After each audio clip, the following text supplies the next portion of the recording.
तो आज इंशाल्लाह हम वो बेनिफिट्स देखेंगे, साइकोलॉजिकल बेनिफिट्स, ताकि हम नमाज से माइंडफुलनेस अचीव कर सकें, नमाज से मेडिटेशन अचीव कर सकें। ऑल्दो नमाज is not exactly a meditation, नमाज अल्लाह की इबादत है। नमाज हम इसलिए पढ़ते हैं कि अल्लाह सुब्हानहू व तआला की इबादत है और अल्लाह सुब्हानहू व तआला का ज़िक्र है और अल्लाह से मुलाकात है।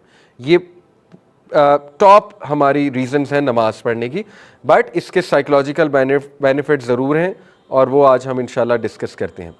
सबसे पहले रिवीजन, मैंने आपको कहा था कि नमाज में जब तक इमोशंस नहीं होंगे आपकी नमाज आपको फ़ायदा नहीं देगी। तो ये 3 इमोशंस नमाज में ज़रूर लाएं, होप, फियर एंड लव। कैसे ला सकते हैं? देखें, सूरह फातिहा में ये तीनों आ सकती हैं, ये तीनों इमोशंस आ सकते हैं। सूरह फातिहा में होप भी है, मालिक यौमिद्दीन, अल्लाह तू ही है यौमिद्दीन का मालिक, तो इसमें होप भी है कि तू मुझे माफ़ फरमा देगा, क्योंकि पीछे हम कह रहे हैं रहमान रहीम, तो कितनी होपफुल बात है।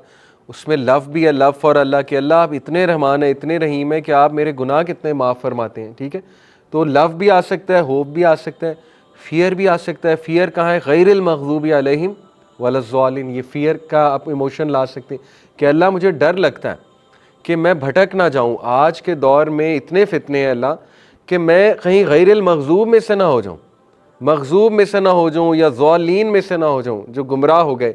ठीक है, या जिन पे आपका एंगर है, जिन पे आपकी रैत है, तो यहाँ फियर लाया जा सकता है। इसी तरह सुबहाना रब्बियल अज़ीम में लव लाया जा सकता है, होप लाया जा सकता है कि अल्लाह आप कितने अज़ीम हैं।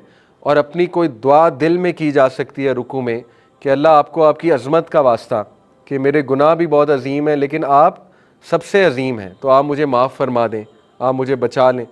तो ये जब तक आप नहीं लाएंगे अपनी नमाज में, तो देखिए वही डॉक्टर इसरार रहीमहुल्लाह वाली बात है कि कुछ लोग नमाज बहुत पढ़ते हैं लेकिन चेंज नहीं आती उनकी लाइफ में, क्योंकि वो इबादत नहीं है, वो आदत है। नमाज की आदत होना और नमाज से इबादत करना ये दो डिफरेंट चीज़ें। ठीक है, तो इबादत करना सीखनी है हमने। ठीक है, आदत है, अच्छी बात है। एक बंदा नमाज पढ़ रहा है, इंशाल्लाह फ़र्ज़ अदा हो जाएगा, चलो बचत हो जाएगी इंशाल्लाह। लेकिन अगर उसको ब्यूटीफाई कर लेगा तो वो बेनिफिट्स भी मिल जाएंगे कमाल किस्म के, जिन बेनिफिट्स की आज हम बात कर रहे हैं। तो अपनी नमाज़ों में देखें इमोशंस लेकर आएँ प्लीज़, अपने सजदों में इमोशंस लेकर आएँ, ठहर के नमाज़ पढ़ें और इंशाल्लाह टाइम दें, नमाज को टाइम दें।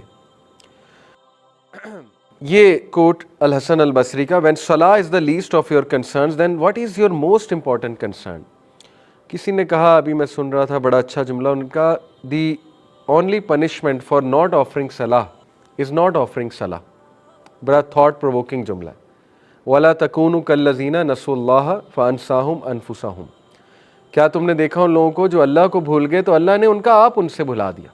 उलाइका हुमुल फासिकून, यही लोग फासिक हैं।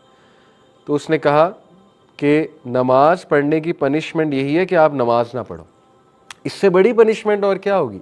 ठीक है, कि अल्लाह आपको नमाज से ही दूर कर दे, अल्लाह आपको अपनी मुलाकात से दूर कर दे, अल्लाह ताला आपको फॉरगेट कर जाए, अल्लाह ताला आपको अपना आप भी भुला दे और अल्लाह ताला की याद से भी आप गाफिल हो जाएं। तो ये हमें सोचनी चाहिए बातें। बहरहाल, व्हेन सलाह is the least of your concern then what is your most important concern.